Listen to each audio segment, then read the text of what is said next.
I'm Polly Hillis, and I am this year's president of the Saratoga Foothill Club. It is my pleasure to be your master on this Christmas ceremony today. On behalf of the Saratoga Foothill Club and the City of Saratoga, I am delighted to welcome all of you to the Memorial Day celebration. The Los Gatos chapter of the Daughters of the American Revolution is honored to present this beautiful wreath in memory of those who have given their lives in defense of our great nation. Each of their members can trace their lineage back to a patriot who fought or aided in the Revolutionary War. Our hearts are full of gratitude for the freedoms won and protected by those we remember here today. This beautiful arch that I stand under here was designed by the famed architect Bruce Porter and was built in 1919 in memorial to the Saratoga men who lost their lives in World War I. You will see their names inscribed here. We honor all men and women to whom this day is dedicated, especially those fine young men to whom this ark is dedicated for their service during World War I. We are also presenting this wreath as a symbol of our unity in gratitude and pride that the people of our communities have risked and sacrificed so much for our continued freedom. May each generation live in peace, work for freedom, and remember their blessings, reserved by those who have come before us.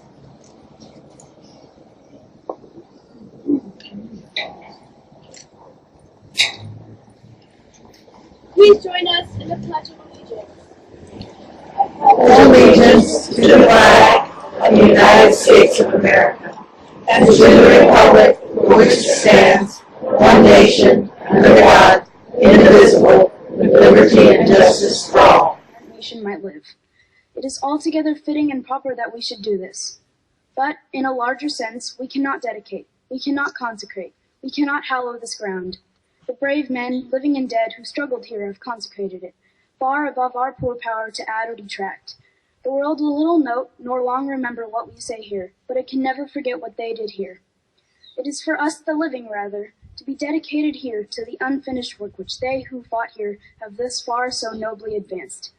It is rather for us to be here dedicated to the great task remaining before us, that from these honored dead we take increased devotion to the cause which they gave the last full measure of devotion, that we here highly resolve that these dead shall not have died in vain, that this nation, under God, shall have a new birth of freedom, and that government of the people, by the people, for the people, shall not perish from the earth. The poppies that bind the laurel branches we place on the gravestones are inspired by the poem written by Lieutenant Colonel John McCrae, M.D., a Canadian doctor who served in World War I. After experiencing the devastation of battle for a mere 17 days, during which he lost a fellow officer and a good friend, Lieutenant Colonel McCrae was moved to share his impressions. In 1918, Moyna McMichael, a volunteer worker for the YMCA, was inspired by the following poem and published a poem of her own called We Shall Keep Faith. In tribute to McCrae's poem, she vowed to always wear a red poppy as a symbol of remembrance for those who fought and helped in the war.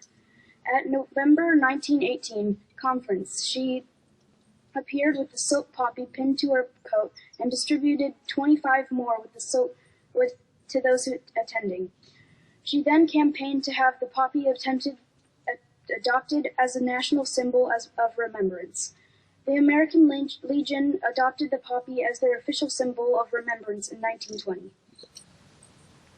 Still today, Americans hear this poem and feel the call to duty and to honor that these words invoke. In Flanders Field, the poppies blow between the crosses row on row that mark our place, and in the sky the larks, still bravely singing, fly. Scarce heard amid the guns below. We are the dead. Short days ago we lived, felt dawn, saw sunset glow. Loved and were loved, and now we lie in Flanders fields. Take up our quarrel with the foe. To you from failing hands we throw the torch.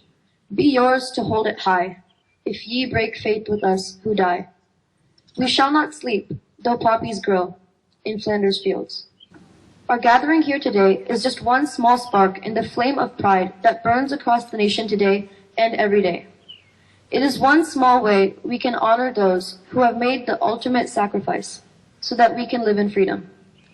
It is a way to say we remember. From the soldiers who shivered and starved through the winter at Valley Forge, to the doughboys crouched in the muddy trenches of France, to the platoon who patrolled the hazy jungles of Vietnam, and the young men or women patrolling the mountains of Afghanistan. We remember and honor them all. Remember then, all those who have made us safe, those who risked all, those who, in life, had memories that they kept safe from frightened families, those who came home and built families, built small towns, built new companies. And remember especially those who lived here in our town of Orchards, but whose final resting place is in other lands among their brethren fallen in battle, those who did not return. Well, that brought a tear to a few eyes. If you have not been to Normandy and you have not walked on Utah Beach, I highly recommend it. It's one of the most touching experiences you'll ever have. And I'd like to ask, how many of you memorized the Gettysburg Address when you were in school? Awesome. It's nice to be in the company of a lot of old folks.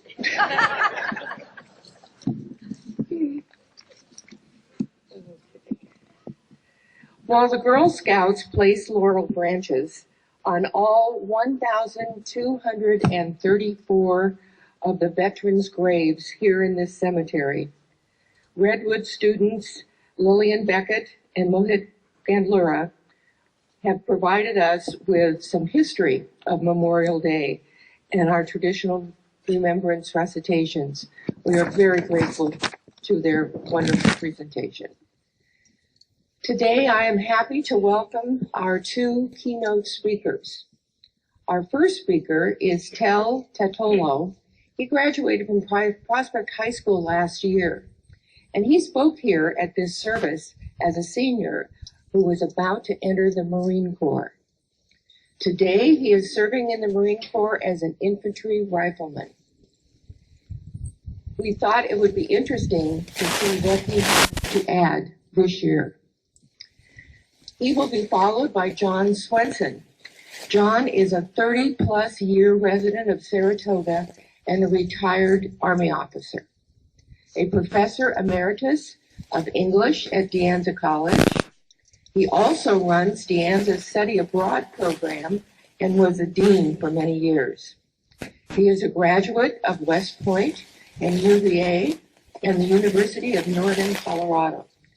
He does a lot of public speaking on things military, specializing in Vietnamese literature and the Vietnam experience. He also stewards the DeSillis Vietnam Conflict Collection at De Anza College. John serves on the advisory board of the Cupertino Veterans Memorial and is a past president of the Silicon Valley chapter of the Association of the United States Army. First, let me welcome Tel Tatolo. Service to the United States, service to the community, service to the family, and service to friends. Everyone has their own reasons for joining the military or the first responders. We understand that we are setting ourselves apart and doing the things that nobody will truly understand, which I feel is as it should be. With my unit personally, 2-4, I learned on the first day that everyone there was on the same page as me. They're all more worried about keeping the people at home away from the horrors and the things that we saw, keeping them pure in a sense. I'm sure that all of you active duty and veterans understand what I'm talking about. We all know the hardships that are bound our way. but the need to defend and protect the USA and everyone in it is worth it all. In the infantry, we know that if war breaks out, we will be the first ones in, the first to attack, the first to take casualties, but that didn't stop anyone from choosing the path that they did. I think we've all come to terms with death, and the idea of going out heroically is our dreams, as crazy as that sounds. That doesn't make losing anyone any easier. It is those that have fallen before us, making the ultimate sacrifice, that we are all able to stand here today. Men or women, young or old, they are all the same. They laid the foundation for everyone and everything you see before us. It's not only today that we remember them, but every day. Remember their pride, the gratitude, the love for family and country, the selflessness and the courage that each and every single one of them possessed. Though we may not know the same hero, we still owe it to each and every single one of them just the same. We owe it to them to call this the land of the free. The men and women before us didn't do it for the spotlight or for the fame. They did what they did for each other, for those standing beside them, fighting along with them, and for those standing behind them, unaware of the sacrifices that were being made. But not you. Each of you carries your memories with you. They live through each and every single one of you through the stories that you tell of them. So share their stories. Share your tears with those who understand what it's like to lose someone in the service, but also the pride in knowing that they made the call to duty and held us all above themselves. Without their sacrifice, we wouldn't be here. And for that, I will be forever thankful, as I'm sure you can all say the same thing. But I can't help it. I can't help but be greedy and wish that they were here with us today. They were here to tell their stories for themselves. They would be able to come over for dinner, meeting their grandkids, their nieces, their nephews. I often ask myself, what would they have wanted? They did the job knowing what could come, the dangers that were on their way. A son or a daughter, a mom or a father, an uncle or an aunt, when the call came, they'd answer it. Take pride in the sacrifices that they made and wear it proud on your chest. I'd like to share a short cadence from the Marine Corps. It goes, "Mama, mama, can't you see what the Corps has done for me? Put me in a barber's chair, snip, snap, and I had no hair. And if I died in a combat zone, you boxed me up and you shipped me home. You put me in a set of dress blues. You shine my shoes and comb my hair.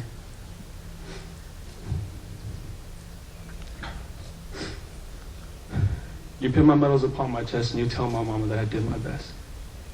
And mama, mama, don't you cry, because the Marine Corps motto is do or die." I think that it speaks for itself. We, like they say, acknowledge the fact of death and want nothing more than for our families to keep on living. Sorry. For their families to keep on living and to remember them, to remember the fallen, and never forget them. And to God, I pray that all of you continue to carry their names and their stories, the good and the bad and everything in between. The fallen we know look down on us, guarding the streets up above and looking down at you with pride and honor that is unimaginable to us. There is a cost to our freedom, which has been paid and will continue to be paid for as long as there are people who are willing to threaten our freedom. It is up to us. It is up to you to honor them. God bless all of you, and God bless the United States of America. Peace to the fallen. Thank you. Welcome back, Private First Class Tele Totolo, U.S. Marine Corps. Semper Fi. The Marines are proud of you. Thank you. And we're proud of you.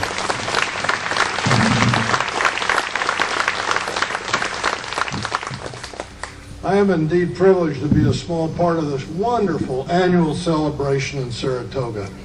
I've been here many times.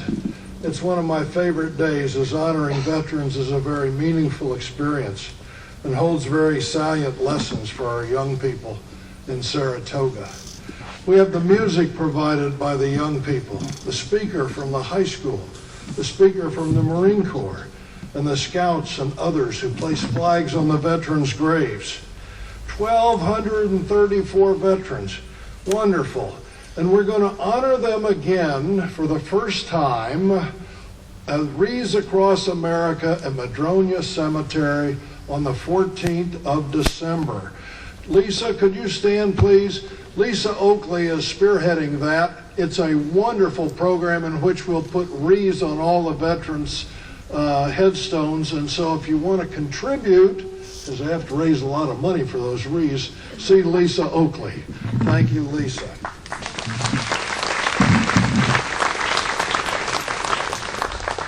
My father served in Burma in World War II, and I went to Vietnam in the legacy that I inherited from him. When I arrived in Vietnam, I received a letter from my great uncle, who had raised my dad, reminding me that Dad had served in combat and that I was continuing that tradition. We had never heard of Saratoga, but it's been my hometown for over 30 years, and is yours. So let's focus on Saratoga and who we are honoring today. Military and civilian heroes in our midst, right here in Madronia Cemetery. As Mohit noted earlier, Memorial Day, or Decoration Day as it was once known, got its start in the Civil War time frame, both North and South, with Union soldiers and Confederate soldiers being honored. Our cemetery here houses a resident, Mary Brown, the second wife of John Brown, who led the anti-slavery raid on Harper's Ferry just prior to the Civil War. Her husband and two of his children were either killed or subsequently executed in 1859 and 1860. But her grandson, James Brown Fablinger, is also buried here as he served in World War I and World War II. Civil War veterans buried here include Henry Hogg of the 19th Kentucky Infantry and John Calvin Fitz of the 49th Indiana Infantry. So a lot of older history here. In addition to Mary Brown's grandson, other World War veterans buried here include William Appleby, who was a seaman in the Navy, and First Sergeant Horace Stanford of the 18th Field Artillery, and a woman, Augusta B. Caddo, who served with the Army Nurse Corps. Also buried here, a gentleman whom I take to be her husband, Raymond Caddo, who was a sergeant first class in the medical department. Their son, Richard Caddo, served in World War II and is buried here, as is another Caddo, Philip, who served with the U.S. Navy in Korea. So we have at least 4 Caddos buried here who served in the military, veterans of 3 of America's wars, starting with World War I. Sadly, that war, which was called the war to end all wars at the time, did not. A great cautionary tale was released in a movie last year, 2018, The Centennial of World War I. A documentary entitled They Shall Not Grow Old, which I recommend for your review. Using state-of-the-art technology and material from the BBC and the Imperial War Museum in London, filmmaker Peter Jackson allows the story of World War I to be told by the men who were there. It's footage that was filmed during World War I, colorized, slowed down. With a 100% rating on Rotten Tomatoes, you know it's a great movie. And as a teacher, I highly recommend it, with a caution for the young viewers, but I recommend it to the young people. If you want to see what war is like and how awful it is, watch They Shall Not Grow Old. It's available on the internet. World War II involved the entire country. 16 million Americans served, so it's no wonder that we have so many World War II veterans from the greatest generation buried here. Just to mention a few, Corporal Frank Joseph Shufezi died at the age of 91, and he wanted it noted on his headstone that he'd been a corporal in the Marine Corps during World War II. There are many, many similar examples here. Joseph Mosier, Private First Class, U.S. Army, World War II, and Tech 5 John McCarty, who won the Bronze Star and Purple Heart with the 17th Airborne Division. We now view World War II as the good war, and there are no good wars, but we call it that. It was fought by the greatest generation, and there are a lot of World War II vets here. The Army Air Forces have many of the more colorful headstones from World War II here. Up on this hill, Dr. Frederick Brandow flew B-17s and was awarded the DFC, Distinguished Flying Cross. There's a large graphic of a B-17 and his decoration on the back of the headstone. It's a B-17 you've seen flying around here all this week. And the noise that its four unmuffled engines make is the sound of freedom. Next to him, Lieutenant John Paul Lampling, a B-24 pilot with the 90th Bomber Group.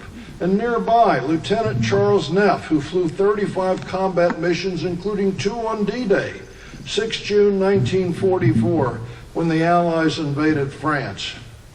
As a navigator, Lieutenant Lampling once flew a plane back to England after both the pilot and the co-pilot had been wounded.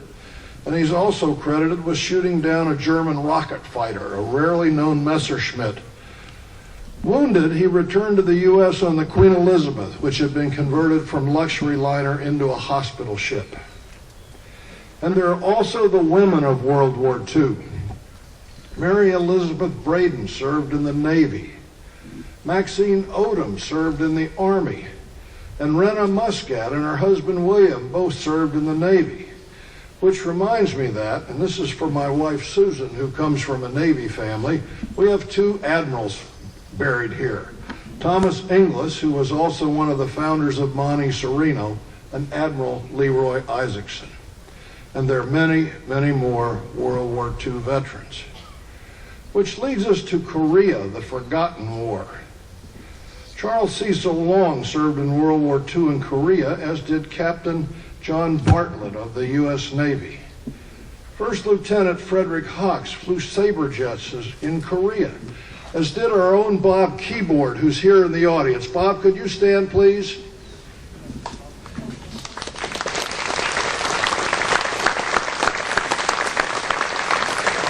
We have another Korean War veteran in the second row. Thank you so much, sir.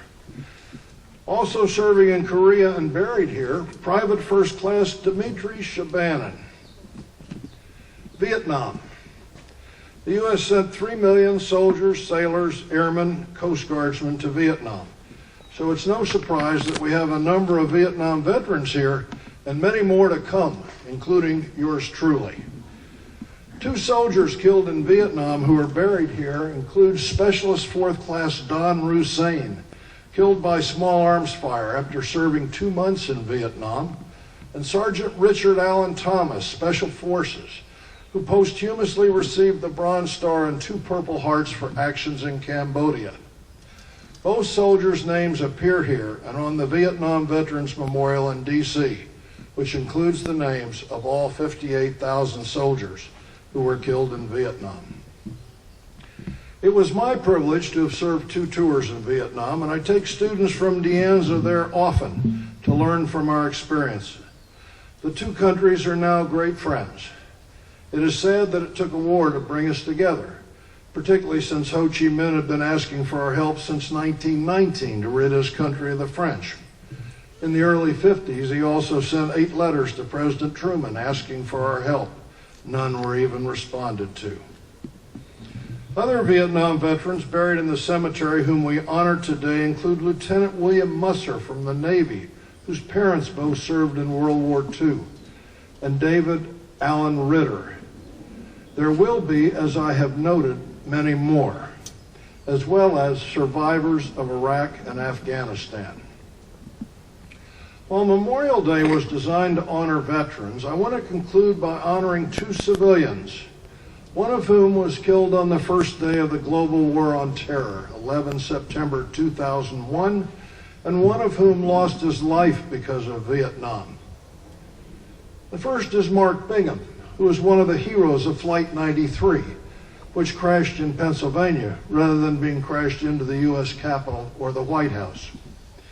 A graduate of Los Gatos High School in UC Berkeley, Mark was 6'4", a rugby player, who planned and led the overtaking of the cockpit on the plane, which had been occupied and was being flown by terrorists. I encourage you to read the details on Wikipedia. You can even listen to Mark's last phone call from the plane. We salute you, a civilian, Mark Bingham. The final hero we will honor today is a name known to most of you, but you may not know why Kevin Moran Park was named in his honor. Kevin Moran of Saratoga was a college student at the University of California at Santa Barbara. In early 1970, the Isla Vista riots broke out in a series of UCSB student protests against the Vietnam War, which resulted in much destruction to Isla Vista and fights between the students and the first responders. In April, the president of the UCSB student body asked some moderate students to go down to put out fires set by radical students who were protesting the war by torching a Taco Bell and the Bank of America. Kevin was one of a group of volunteers who put out the fire in the Taco Bell and then moved to put out the arson fire at the bank. In the meantime, the Santa Barbara police were throwing tear gas to disperse the crowd. Kevin was killed by a police bullet that was ultimately ruled as an accident. But, like Matt Bingham, he had volunteered to do a heroic action and lost his life in the process because of Vietnam. So on this Memorial Day 2019, and in this place, the Madronia Cemetery of Saratoga, we remember and memorialize our heroes of past conflicts, as well as the citizenry who benefited by the actions of our soldiers, sailors, Coast Guard, Marines, and airmen, and two civilians, Matt Bingham and Kevin Moran. Thank you. Hi, my name is Manny Capello, Mayor of Saratoga. This is the 2019 Memorial Day celebration here at Madronia Cemetery. We had a wonderful program with veterans as well as an active military individual, a young man who graduated from Prospect High School not too long ago and just finished up his first year of service in the military. He shared a heartwarming mantra, if you will, in terms of how they respect their service as well as respect the service of others, and it was just a real heartwarming celebration. Again, whenever we have the community gather in solidarity and unity, while we may disagree with one another from time to time, gathering like this from time to time at such a special, beautiful location as Madronia Cemetery is a real great way to recognize the community in which we operate in which we live in, as well as the all that we have to be thankful for and to respect this day. So anyway, it was a great, wonderful event, and I look forward to next year's. Thank you. Hi, this is Councilmember Howard Miller, and today is Memorial Day in Saratoga. We're here at Madronia Cemetery. It gives us an opportunity to honor and pay tribute to the veterans of Saratoga and of our great nation. Anyway, it's always a wonderful event to be here with friends and family and honor those who have fallen and those who have served. Anyway, I hope people have a chance to come out next year. If you didn't make it this year, we start at the Blaney Plaza and we do the only small city parade up here to Madronia, and it's a beautiful day and a great opportunity for all.